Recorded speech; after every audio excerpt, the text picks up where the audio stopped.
All right, so we have a special guest speaker for you dudes today. We're still on the subject of generosity, and Dave and I decided we would have someone else come and speak about generosity that's way smarter than the both of us on this topic. Way, way smarter than David, for sure. Um, but Eric has become a good friend of ours.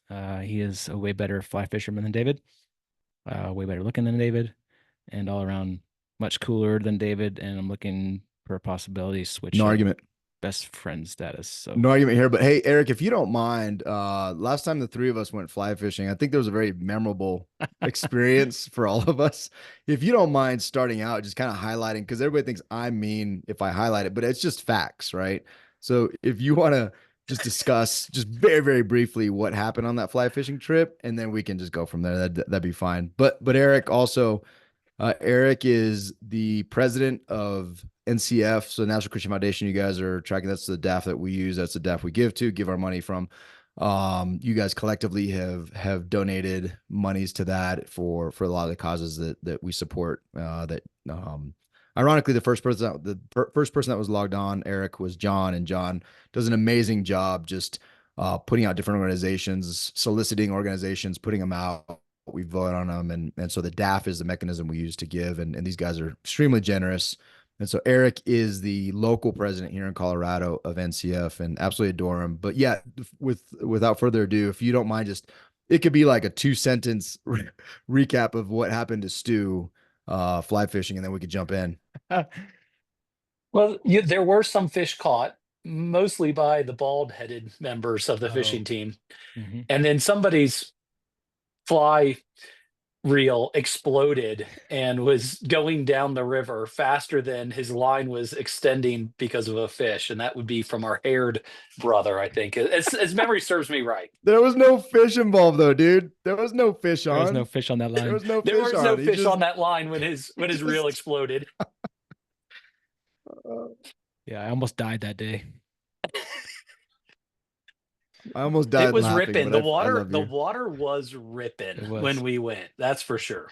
It was. So maybe just the significant flow on the Blue River was what That was it. happened to the fishing rod. That was it. I've never Let's go with seen that. that happen before, but First time for it's everything. yeah, it's good. Yeah.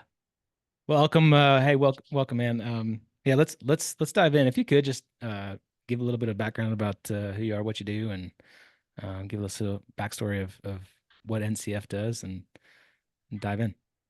Sounds great. Hey, guys, it's a joy to be with you, and I love cutting it up with David and Stu, as it seems like each one of you do as well, um, and so been a lot of fun, and so thank you for letting me come and share, and hopefully that even as I'm talking, like know that I actually don't want anything from you. I do want some things for you. Partly, I'd love for you all to learn from some of my own mistakes, and that's kind of how my journey that got to the National Christian Foundation. So maybe I'll even just share a little bit of my journey, and in that kind of can weave in some of the work that we do, and maybe there's some takeaways. But then, if you've got questions, if there's things I've said, you're like, oh man, I want to know more about this. I would love to receive those. And if you just want to heckle me, like David and Stu so often does, that's fine too. I've got thick skin and can handle that. So, um, my journey with the National Christian Foundation started a little over 14 and a half years ago, actually, when my wife and I got married. We lived in Tampa, Florida, and I owned a property and casualty insurance firm there in Florida. Family owned. My father started it. I was the CEO, and kind of acting as CEO. We didn't use titles because my older brother was also in the business, and that just would have made things awkward, but effectively was running the organization. We had 5 offices in the Tampa area, so we were a small, large, or large, small agency. And I met my wife actually at a singles ministry at our church. I had actually been not walking real close to the Lord for a season, and God drew me back. And while there, was introduced to her amongst some other people. I was training for an Ironman. She was somebody that loved to go out and train, and so we trained together and got to know each other. Um, and it moved forward into getting proposing and getting engaged, and then to get married. When she and I were in that process, We went, I remember one day going into, we went to dinner and then we went to Crate and Barrel and we got the little scanner to go in and mark all the stuff that you wanted on your gift registry. And I remember walking in just feeling excited and pumped, but I remember leaving feeling absolutely demoralized. And I'm like, we don't need all this stuff. We were both already in business. She was a pharmaceutical rep. She owned a townhouse, and like we just didn't need all this stuff. And so I remember saying like, hey, we don't need this. How about we just get rid of everything on the registry? And she was gracious enough to work with me and we removed everything on our gift registry. And the next day she went to Macy's and picked out a bunch of stuff without me. And then it's like, hey, I want you to come and see the stuff. And if you don't like anything, we can get rid of it. And we got rid of almost everything. Now, fortunately, I was smart enough that we actually have a set of silverware and a set of plates from that registry. But outside of that, we're like, we don't need this. And I was mentioning to a buddy of mine, who I went to church with, and he's like, Eric, you and your wife have a heart of generosity. Why don't you guys open a giving fund at NCF, and you can you can give a donate here button and point people to give to that. And so we did, and by God's grace, we had like over $2,500 put into our giving fund, and we used that to go to Indonesia and train some pastors. Shortly after we were married, we then started using NCF for our just monthly annual kind of charitable giving. So it simplified our giving. It just gave us one charitable tax receipt, and we were able to give into that, and then we were able to grant out to the organizations that we know and loved. And that was all going around swimmily. I In 2015, so we got married in 2010. So in 2015, I took our business to a sale. It became very abundantly clear to me that my brother and I, who were buying up ownership from my father, were not equally yoked and we were not aligned. My brother ended up having an affair with one of our employees and lying about it for multiple years. And when I figured that out, I'm like, I'm kind of done. I was never passionate about that business anyways. I was passionate about being a business owner and an entrepreneur, not that business in itself. And so so took us to a sale. We sold the business in 2015. And first bite of the apple, got a larger you know, payday from that sale, and made a contribution into our giving fund so we could save those funds. We could get a deduction, we could save those funds and dedicate them for charitable purposes. I figured if they stayed in my account, there's a good chance that I would spend them. And so it was a way to dedicate those funds for charitable purposes. Had a 2-year earnout, and and got a second bite of the apple that flowed in as well.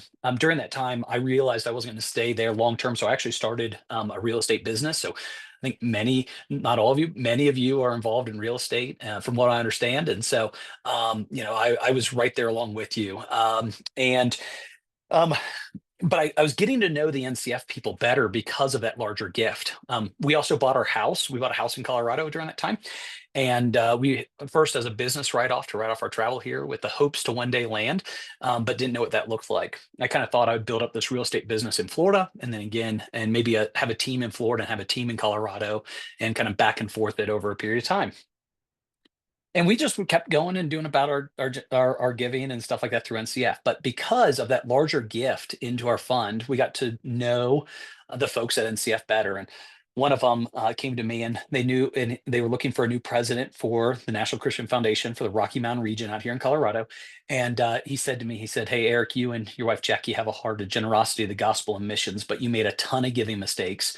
Why don't you move out to Colorado where we're looking for a new president and tell their people not to make your same mistakes?"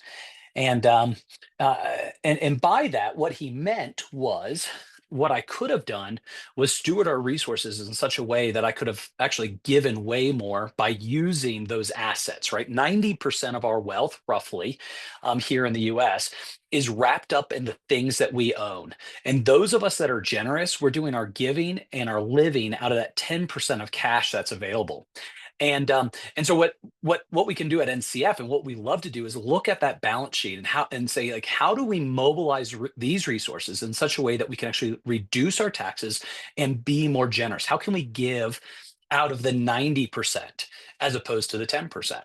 And so I didn't take too much offense from it. I didn't blame them too much for not talking to me. I'm sure they actually talked with me several times. This is one of those things that, you have to hear it 5, 6, 7 times before it like locks in your mind. You're like, oh, like I should really look at this. And so started down the process, and NCF in their kindness actually extended an offer for me to join the team. So my wife and I and family, we moved out here in 2018 full time. And I've had the joy of coming alongside many, many, many families and say that same thing, like learn from my mistake. Like we could have given so much more had we gifted prior to a sale or even out of just the asset itself. So one of the things that we owned, as many of you might own, was commercial real estate. We actually owned the office building that our business was in. We held that in a separate LLC, and that would have been a beautiful charitable gift. So real estate gifts are single-handedly probably one of the most leveraged complex asset gifts out there. And so, and how? So let's just unpack that a little bit. And I love to kind of use some stories and illustrate some of the work that NCF does. Um, and so I'll talk about that in just a second. I'll come back and talk about the how for even our commercial real estate. But let me give you just a little bit more overview of NCF at this stage. So even as we were investigating, should we join NCF, we really got to know them more. NCF's whole mission and vision really aligns so much with my own heart and passion, which was so awesome. So NCF's mission vision, we long to see each person reach and restored by the love of Christ. We do that by mobilizing resources and inspiring biblical generosity. We don't have an ask involved. I'm not. We are a nonprofit. We're actually the fifth or sixth largest nonprofit in the country, but we don't have an ask involved. We're not hitting people up for things. We just act as a multiplier of generosity and efficiencies. And so NCF was founded over 43 years ago. Givers through NCF, as many of you participated in the Kinetic Man's that giving fund, we've helped mobilize over $20 billion to over 90,000 nonprofits. NCF will allow people to grant to any 501c3 or recognized charity as long as it's not antithetical to an orthodox view of Christianity. If it's innocuous, no problem. So if you want to give to Wounded Warrior or American Heart Association, have at it. But NCF is going to deny a grant that goes to things like Planned Parenthood or things like that. Okay. Last year, givers through NCF gave $2.3 billion to over 34,000 different nonprofits. So we just sit here and we act as this mobilizer of these resources in really tax efficient ways. We have offices across country. We have about 32 offices. We're serving about 180 communities across country. So not knowing where everybody is, I think from what I understand, a majority of you are here in Colorado, but maybe not all of you. And so just so you know, there's people like me all across the country that come alongside families and businesses and help them be more generous and more efficient in their generosity. So let's talk about some kind of specific, like how does this work? Like I'm going to first start with maybe the lowest hanging fruit of kind of efficiencies for charitable giving. And so if you have a a brokerage account, if you have a taxable account, and giving out of that, giving appreciated stock is more efficient than writing checks all day long. Okay, so let's illustrate that. So, if you wanted to give your local church and some other folks, or your Young Life friends, or whoever, let's say you want to give them $10,000 this year, instead of writing checks post tax that go into your giving fund, if you have appreciated stocks, that's far better. So let's say you have right now, actually, Bitcoin's soaring. Actually, I was just looking at it. So let's say you have some Bitcoin, and you purchased it when it was in the 40s, and now today, I think this morning I saw it's over 71,000. Right, highly appreciated. If you've held that for longer than 1 year, by gifting that asset, you're gonna get several benefits. So you get the first benefit when you gift that asset. So Bitcoin, you could say Tesla, you could say whatever you want.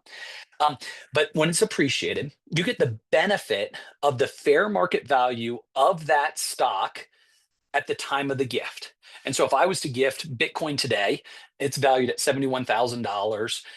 That I get the deduction based off of that value as of right now. Now, hopefully, I bought this back when it was at $35,000 over a year ago. What I'm doing by gifting that Bitcoin is I'm avoiding paying any capital gains on from that 30 to that $70,000. I'm avoiding $40,000 worth of capital gains in this scenario. So I get the full deduction. I don't realize any of that is income either. So not only am I avoiding cap gain, I'm also avoiding paying ordinary income on that. NCF will take and liquidate those stocks and put that as cash in your giving fund, where at that point you can then give it to whatever 501c3 or recognized charity you want, or you can even invest that. You can invest that in multiple manners. You can invest it in, we have multiple faith-driven investment pool options. You can also do impact investing and direct investing through your DAF into kingdom-minded organizations that have some type of triple bottom line, not only a financial, maybe not only a social, but also a spiritual kind of bottom line to it. And so you could take the same idea, so just the simplicity of using stock, you could take that and apply that to real estate. You can apply that to business interest as well. And so, so maybe a couple illustrations of that real quick, and then hopefully that spurred some ideas and some conversations and some questions, and we can chat about that, or I can. I talk for a living, so I can keep talking. So.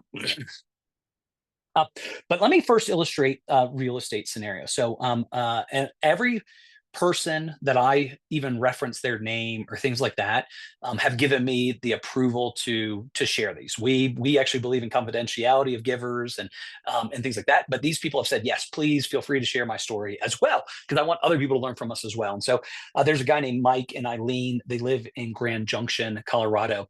They owned a medical practice, and he sold the medical practice, and he then got connected to us through his financial advisor.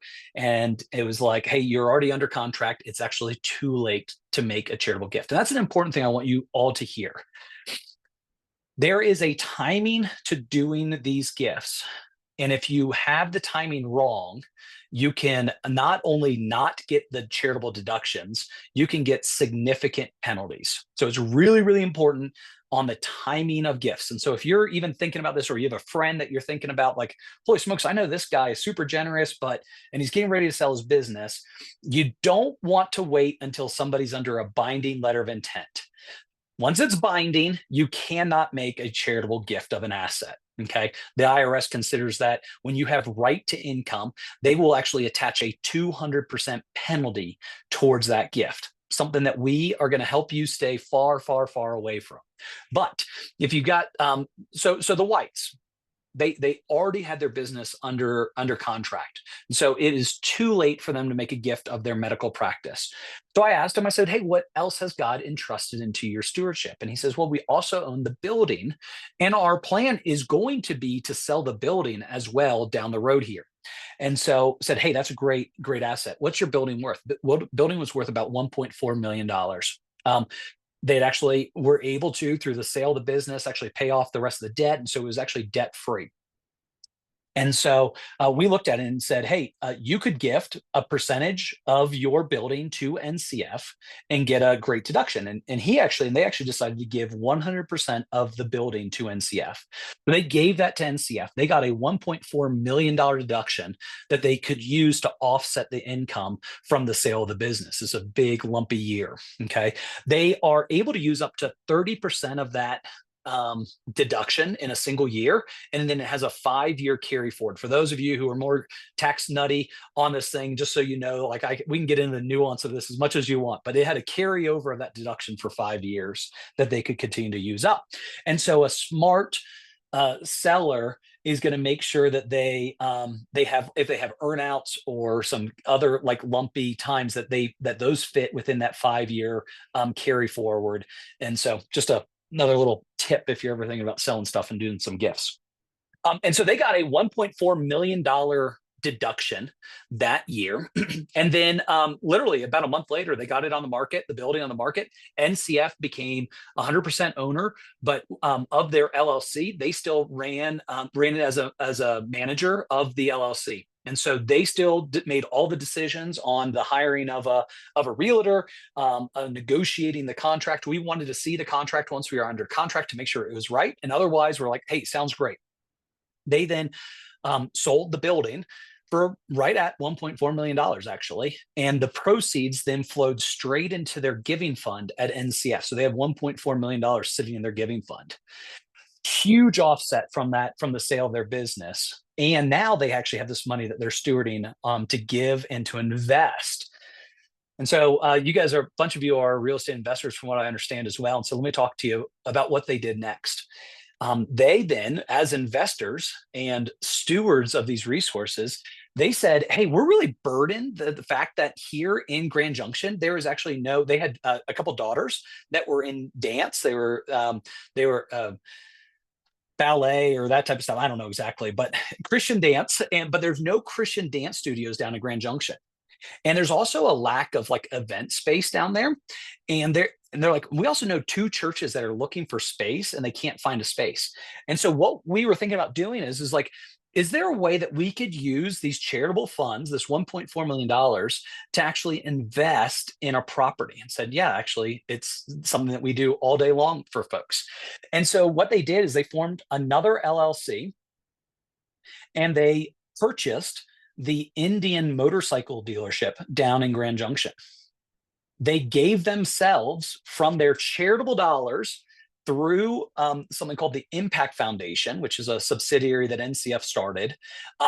They gave themselves a loan that they using their charitable capital to purchase that building. This is now revenue positive. They have the dance studio, they have two churches and event center there. That is paying the debt service, which is their own debt service effectively of their charitable dollars. And so they now are paying off that loan note. And down the road, once they've paid off that loan, they're actually considering gifting that LLC to NCF again. And this time we will hold it for a long period of time. We can also hold an asset. Unlike other donor advised fund platforms, actually, we don't mind holding assets. And so we can hold that asset, and then revenue after expenses will then flow into the giving fund, creating liquidity that they can then give away and or make more investments.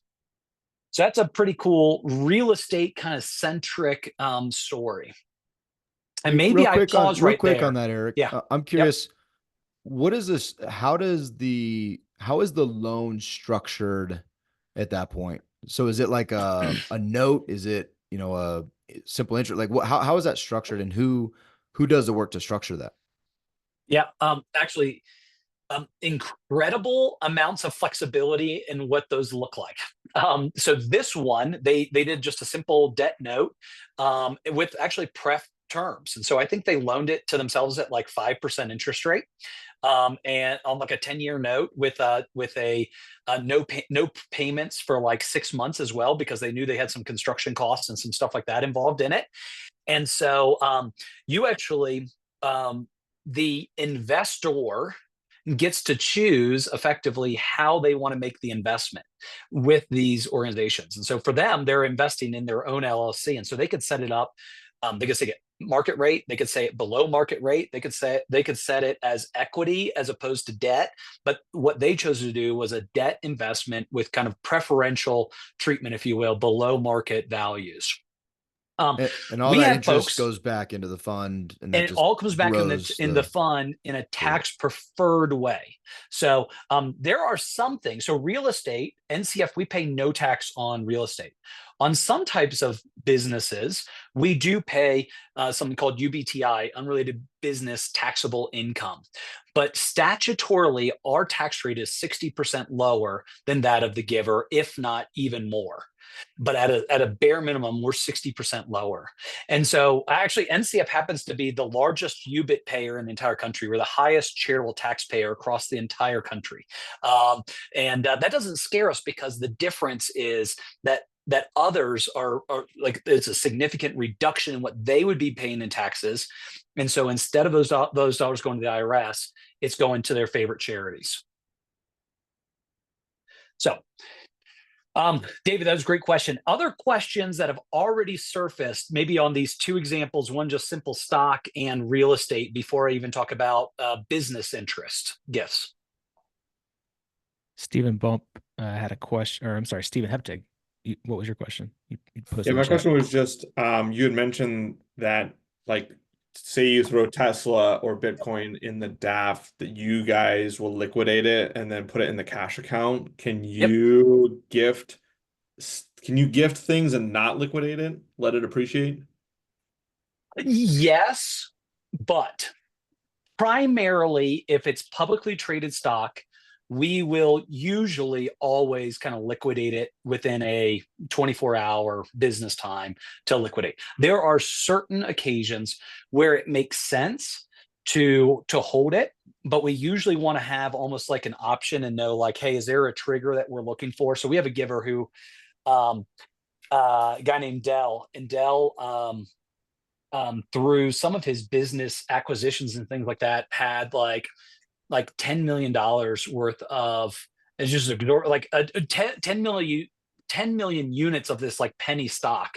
um and he's like, hey, I kind of need the deduction, and I know there's some real good goings on. It's actually in the energy field. And he's like, this right now is at like 4 or 5 cents. But I know it's going to be at 20 cents here in the next 6 months.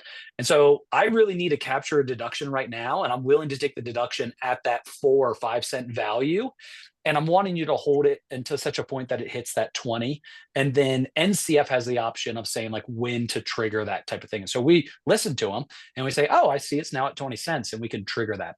More often than not, though, when we're, NCF's motive is to mobilize resources, right? And so our desire is to create granting opportunities. And so just holding stock and allowing it to continue to appreciate, especially publicly traded stock, is not meeting that desire to mobilize resources to get things to be deployed. Now, privately held stock, there are definitely reasons why we'll hold that. We'll hold privately stock of businesses. Thinly traded stock we can hold.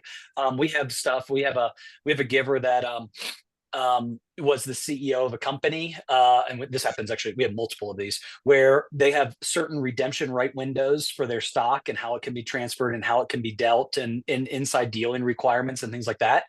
Those are occasions that we commonly will hold that stock until redemption windows open, and then it's like, okay, hey, you have 48 hours to transact. Sometimes we have to transact on the London's market versus the U.S. market and things like that, and we can and do all those things. But more often than not, if it is a publicly traded stock, we will receive it and liquidate it to be able to give you liquidity to be able to grant or invest those dollars. Now you can go. Now this is something that's Stephen, you bring up a good question that you didn't ask, but I still want to address it for some of you, and that might be for you. Do you know the washing rules? Anybody know the washing rules on stock? Okay. So here's a beautiful thing. When you gift a stock to NCF, there are no wash rules.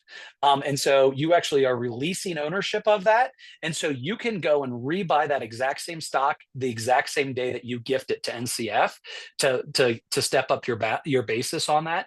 And so that's a beautiful thing that if you've like, hey, I've been in NVIDIA, and NVIDIA's been just killing it, and I'm bullish on thinking that they're going to continue to be killing it, right?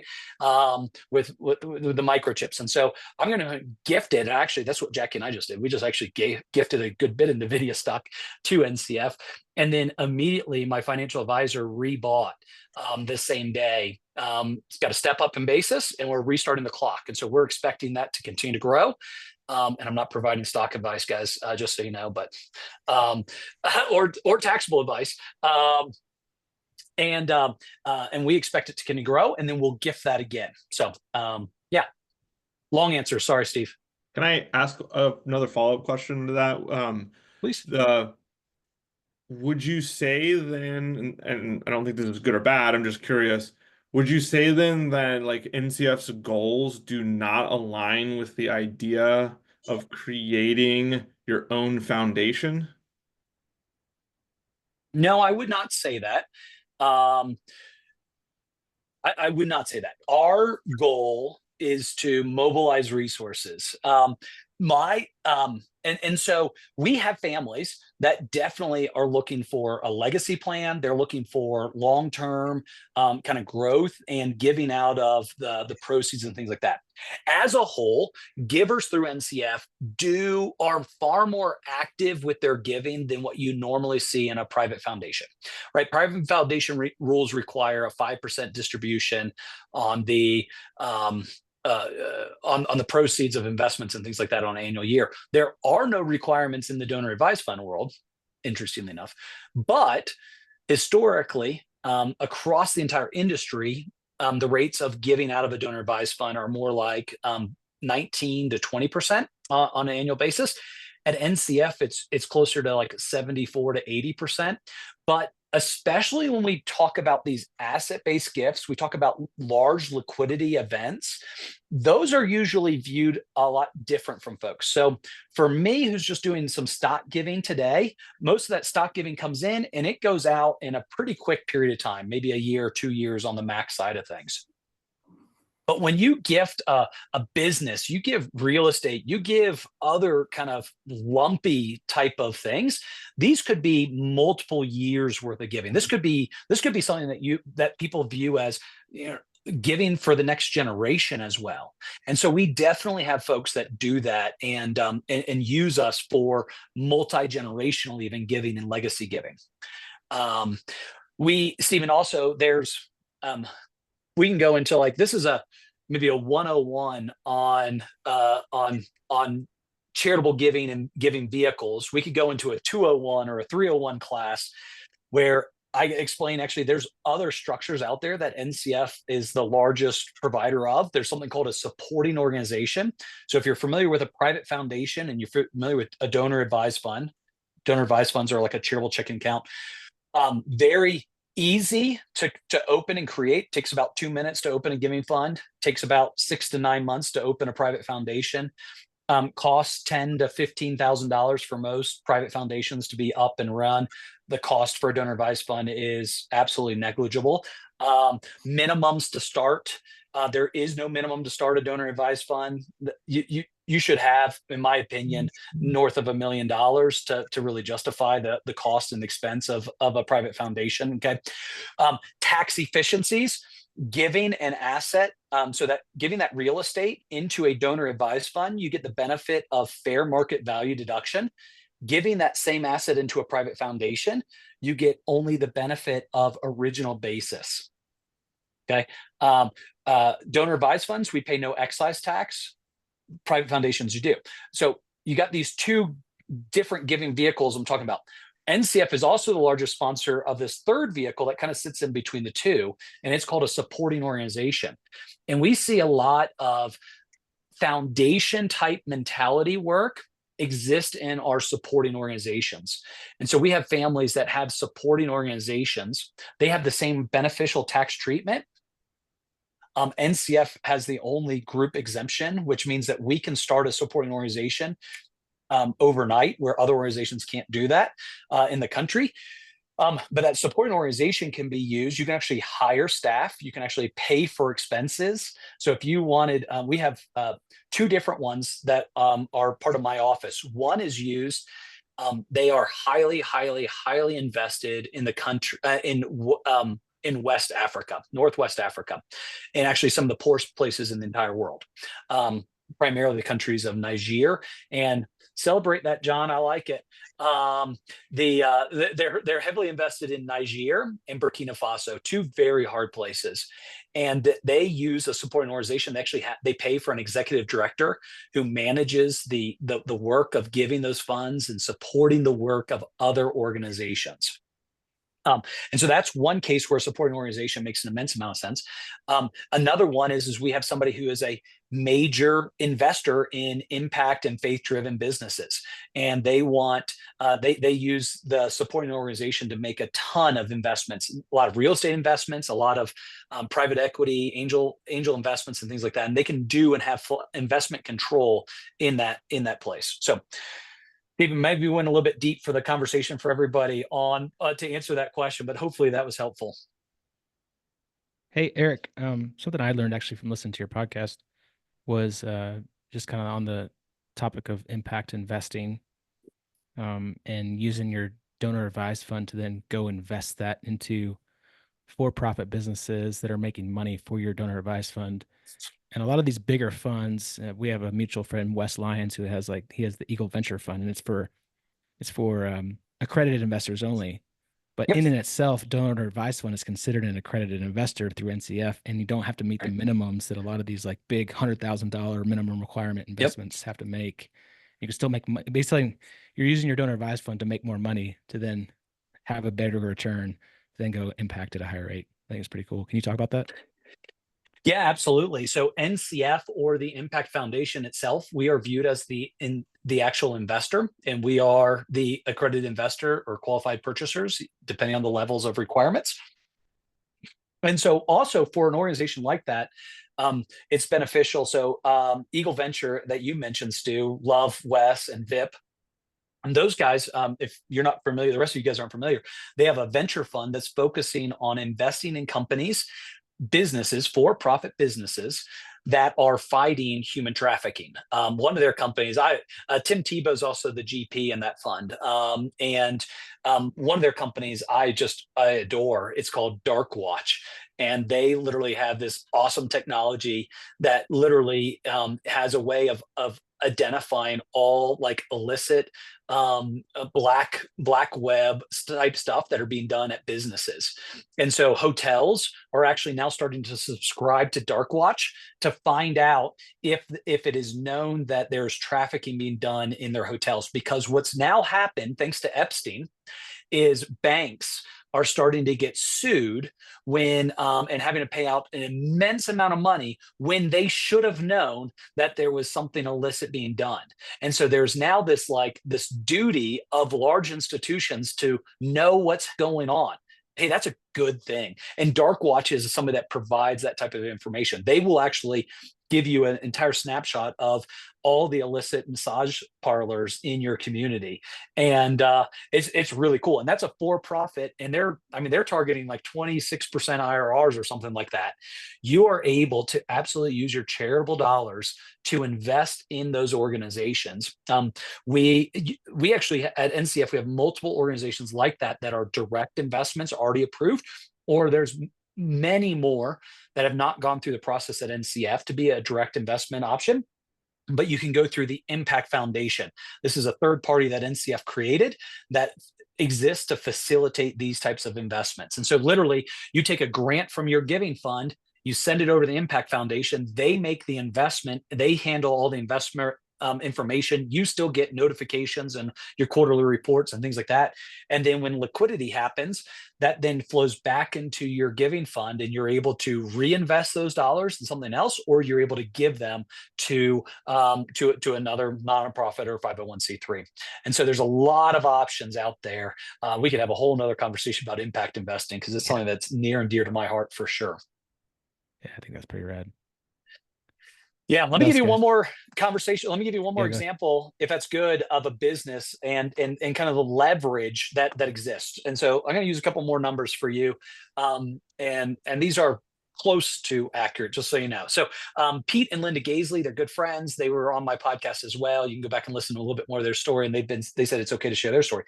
They owned a commercial cleaning company up in Fort Collins, and Pete heard my message of learn from my mistake. And so he called me up and said, "Hey, Eric, we're getting ready to put our business on the market, and we don't want to make your mistakes. And so talk to us about asset-based giving."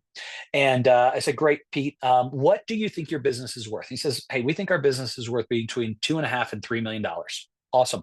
What are you planning on giving?" He says, "Well, we've been thinking about giving a tithe, giving 10% of the proceeds of the sale." And so without working with NCF, giving 10% of the proceeds of the sale based off of what their basis and some things like that, they were going to be able to give away, if it sold for $2.5 million, they were going to be able to give away $168,000 after they paid their tax bill. Okay. And so for them, I mean, this is a huge number compared to their annual giving and things like that. This is a great opportunity. But I said, look, if you give 10% of your business to NCF prior to a sale, that goes from $168,000 to $250,000 that you're able to give away. Oh, and get this, your take home to your pocket is actually more because of the deductions that exist. So you're walking away with more money in your pocket from the deal, and you're giving away more. I then said, hey, Pete, I do want to just educate you, though, and tell you that, our tax code, it's not linear. It's kind of like a hockey stick. So the more you give, the more generous our tax code really is. And few of us actually are leveraging the tax code for the full efficiencies that exist. And so I said, hey, I'm going to just show you some other examples. I'm not trying to be prescriptive. I'm just trying to give you education. So I said, hey, here's a 25% gift, a 35% gift, and I'm going to show you a 50% gift. And when I even just told him that, he thought I had fallen off my rocker. He thought I was just nutty as all get out.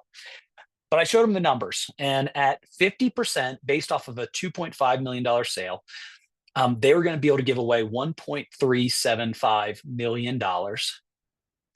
And their take home was going to be $175,000 less if they had just done the 10% gift and didn't use NCF. So if they just kind of sold the business and gave away that 10%, they're, by doing a 50% gift to NCF prior to the sale, they're walking away with $175,000 less. When I showed him that, he started crying. And I said, hey, go talk with your wife, pray about this. You come back, let me know what you guys want to do. And they did. They went home and they prayed, and they both sensed that God was saying, do the 50%. So he called me back up and said, let's go with the 50%. They did the 50% gift, and then get this. This is the cool thing. Business then got on the market and sold. I'm not saying this happens every time, right? Like, just want to be very clear, but that business sold for the $3 million mark. The $1.5 million went into their giving fund. They ended up walking away with as much in their pocket as they never worked with NCF and just did a 10% gift. And now they're giving away $1.3 million more. And so there's the leverage and the benefit of using our assets and steward them in such a way that we can mobilize more dollars for the kingdom. Now, here's a key thing. If that business had not sold, that's no problem. We're still just a charitable shareholder. And so when they do profits distributions, we would then receive 50% of the profits. We would receive those in a tax preferred way, and those dollars go into their giving bucket that they're able to give away as well. And so yeah, that's another pretty cool example. You can then do this same math on, you can just add zeros or take zeros away based off of things. And I can run an illustration for you guys at any time. Many of you, like I think we hit on earlier in real estate, the real estate game. Also, if you've been anybody 1031 exchanging, actually, I know David's, we can raise hand, right? 1031 exchange games. Do you guys know what the exit plan is for 1031 exchanges? Death. I saw it, Marcus. Death. That's right. That's a terrible exit plan. When you're getting tired of doing 1031 exchanges, do a charitable gift to a donor advised fund. You could take that property, and we are going to pay you get fair market value as your deduction, and we pay no cap gain, right? We avoid that entire, and we also don't pay any depreciation recapture. We avoid 100% of that. So there is a better way other than just dying for your 1031 exchanges out there, guys. And my mind is racing on all kinds of stuff. I know, like there's some syndicators in here, and I know you could use you could give like a unit of a syndication to your donor advised fund, and then like the cash flow and the equity from that syndication could go in there. I thought that was pretty cool. Yeah, I have a friend that we work with on the East Coast who's a pretty big real estate syndicator, and their family has a real heart and passion for adoption. They've adopted 4 kids. I actually have 2. Both my boys are adopted from China, and they have a real heart for adoption. They've actually dedicated 50% of their profits to help pay for other families to help adopt.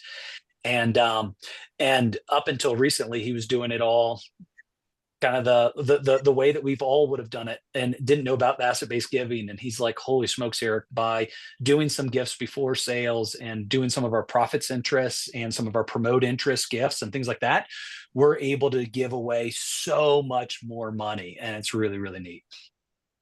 Yeah, that's super cool. Eric, can you can you gift RSUs prior to like that taxable event? Hang on. Give me an RSU. What's RSU Restricted, stand for? restricted stock unit.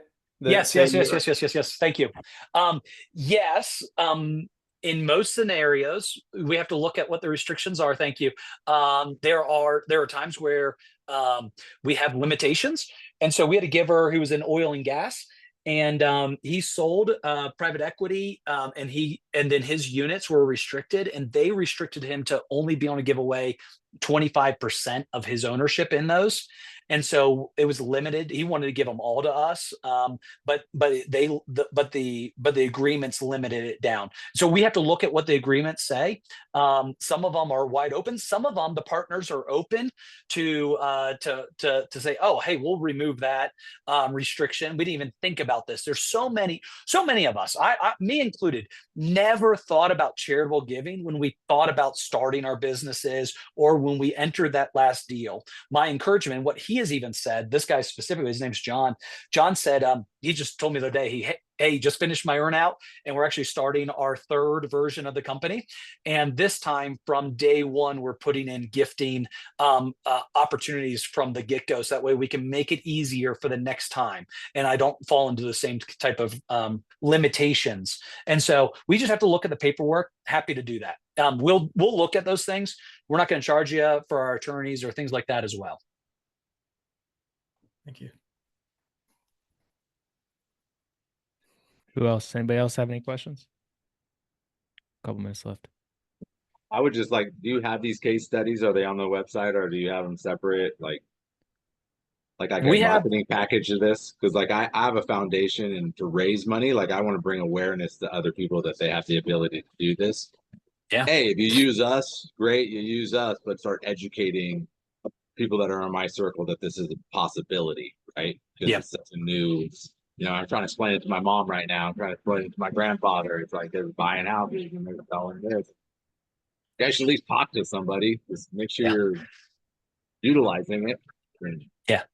Yeah, we have a ton of material on NCF's website, main website, ncfgiving.com. In there, we have like concept sheets on each and every one of these, maybe not with the same names and not the same numbers, but definitely illustrate them. I also I host a podcast called the Generosity Now podcast, and I've had multiple of these folks even on my podcast, kind of sharing their story. There's a local guy that was on. Dropped on Thursday named Tim McTavish, who many of you might know, if again, as local. Tim talks about his missed opportunity, like myself. He owned an insurance marketing company and missed the opportunity to gift. And he's talking to peers and saying, like, don't make my mistake. But we definitely have several of the stories from people's individuals out there. And, David Stu know how to get a hold of me very easily, and happy to connect and get you other kind of direct information. We also have a guidebook for like nonprofits that you can use. Like, listen for these trigger words, right? When somebody says, hey, I want to give more, but right now cash is tight.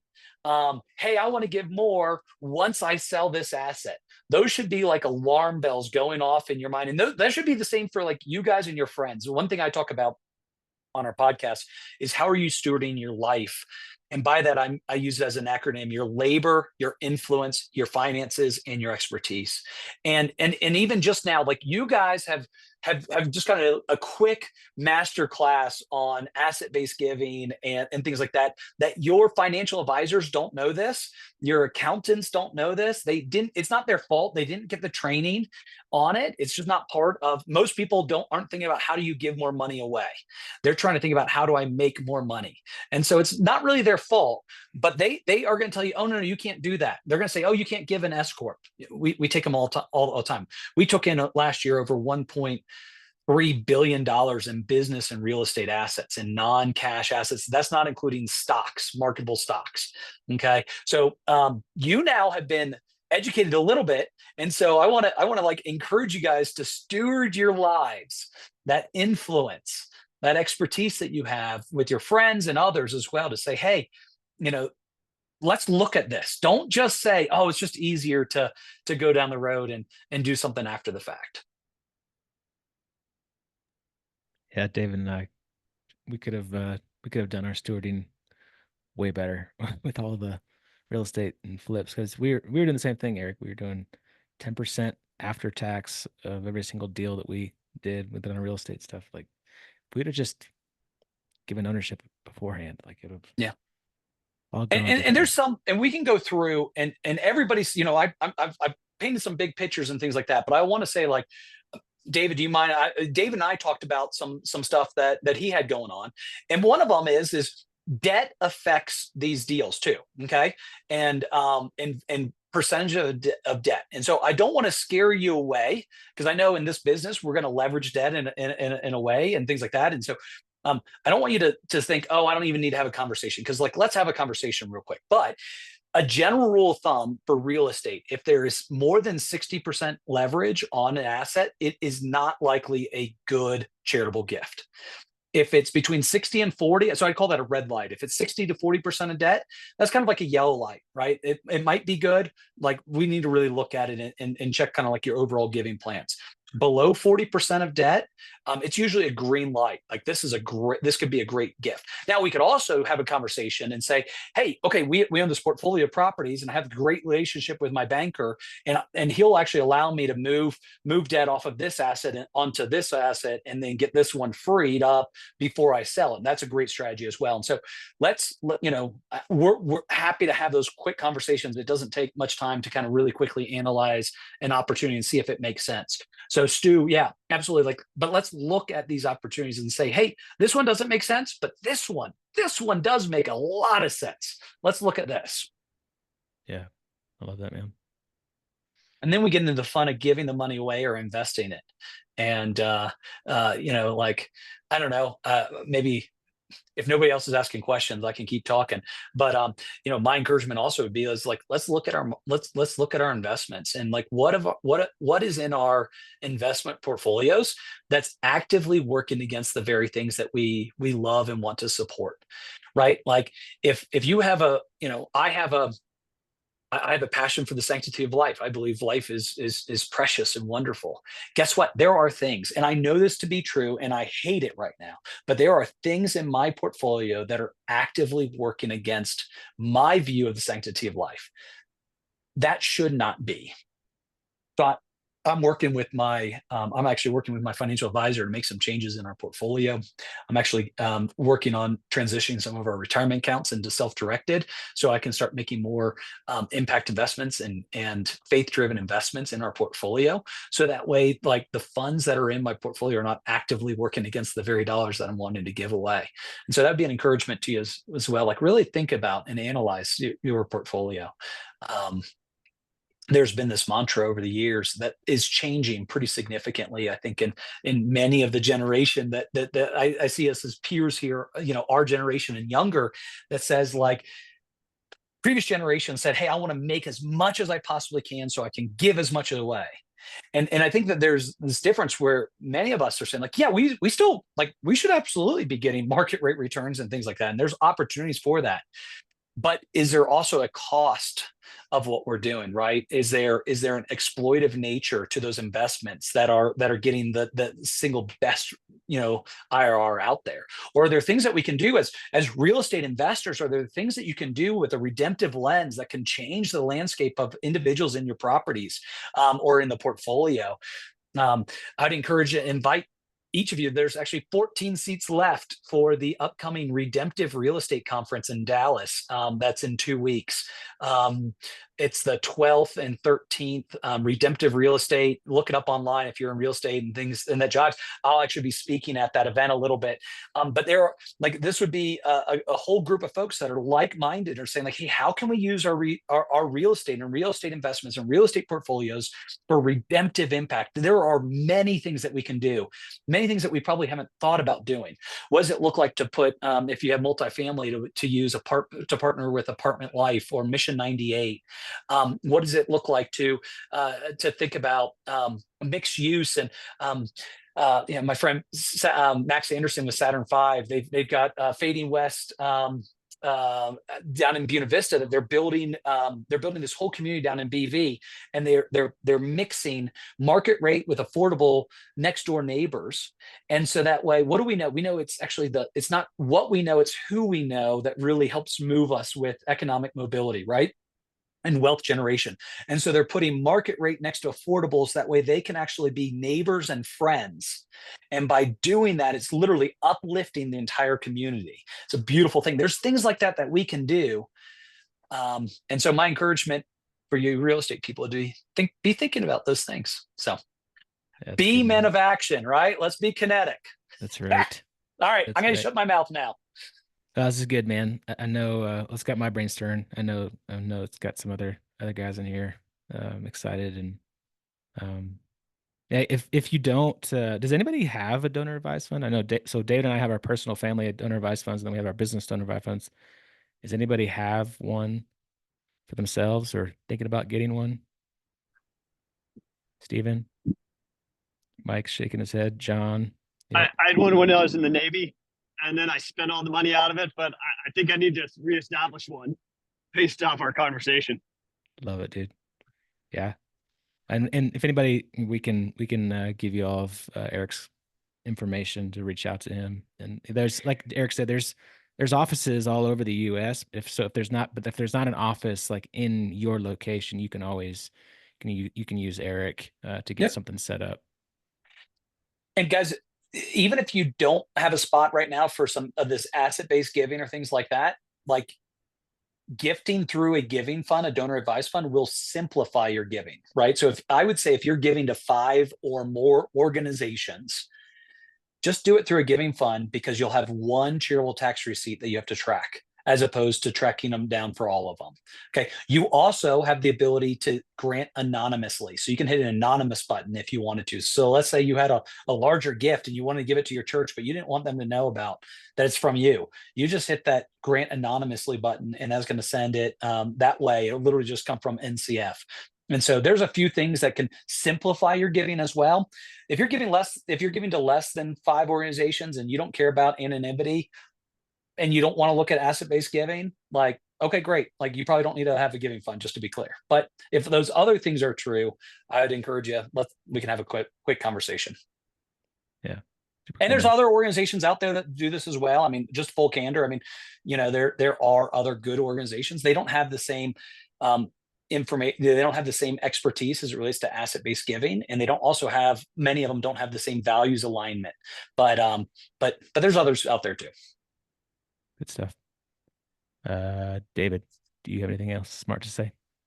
Russ, the answer's no. Get your organization registered with NCF. Yeah, because it's pretty easy, and we can get that added there. So that, Lyle did it, and so they're not all in there, especially newer ones. So you put it in there, and we can start receiving gifts to it. One of the easiest ways to get an organization approved is for somebody to submit a grant to that organization. So the fastest way for Russell's organization to get approved is if David or Stu sends you $100, and then we go through the quickest way of approval, just so you know. What's the minimum gift? Can we give it like $1? Something like that? $100. $100 is the minimum grant. Okay. Well, I was going to give $1, but now I guess I got to give 100. Awesome. Cool.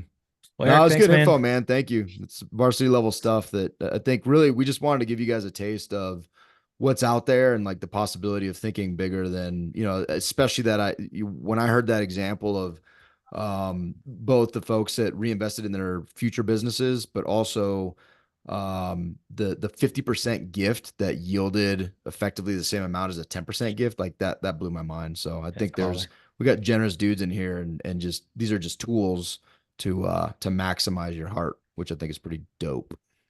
Right. That's right. Super dope. Hey, blessings, guys. It's been a joy to be with you. Thanks, Eric. Appreciate you, buddy. Thank you, Eric. Appreciate it. Thanks, fellas. Love you, dudes. Thanks, guys. Love you guys. See ya. Eric, there was something